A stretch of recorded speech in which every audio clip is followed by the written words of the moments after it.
All right, so the elections are finally over, but now you might be wondering what's next, especially when it comes to the real estate market. So here's the closest thing I have for you that is a crystal ball, but please note it's being held together with duct tape. So talking about the housing market used to be a much easier conversation, pretty much like economics 101. Low inventory plus high demand equals higher prices. It's pretty simple. Well, not anymore. The real estate market has gotten way more complex, and here's why. First off, the best way that I like to predict what the market and the real estate market is heading into is by reading in between the lines of what our financial gatekeepers, for lack of a better term, are doing.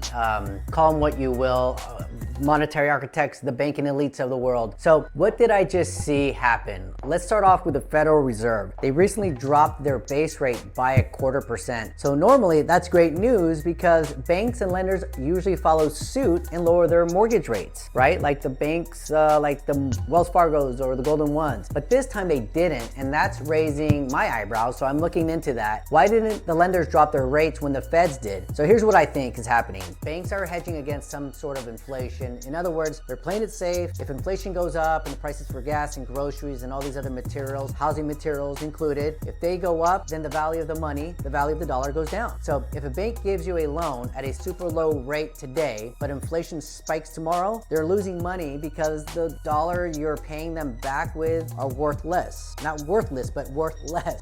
So instead of dropping rates, they're holding them steady just in case inflation kicks in. I never think banks do things just in case, so I'm really reading into it. Now, what's driving this inflation concern?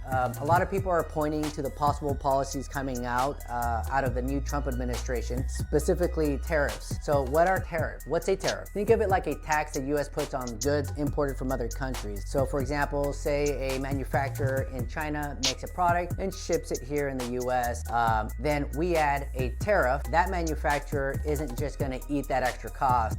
We're presuming they're going to pass it on to you, the consumer. That means groceries, gas, construction materials, all of it gets more expensive. But here's where it gets interesting. Some debate that tariffs might lead to long-term benefits. So the idea is that by taxing imports, we'll encourage more manufacturing here in the US, more factories, more jobs, and eventually more self-reliance. So that's the plan. And that's awesome and great news, but I don't think that's happening overnight. So in the short term, we're likely to see higher prices on everyday goods, which means banks and lenders are bracing for that kind of impact. They're not lowering rates because they're trying to protect themselves from what might be a bumpier road ahead. So what does this all mean to you? Well, I think it means that the housing market isn't just about supply and demand anymore. It's about global economics, policy shifts, and how banks are positioning themselves for the future. And I think a lot of it has to do with them reading into the stance of the new administration in regards to tariffs. Anyways, if you're thinking about buying or selling or just curious about what's happening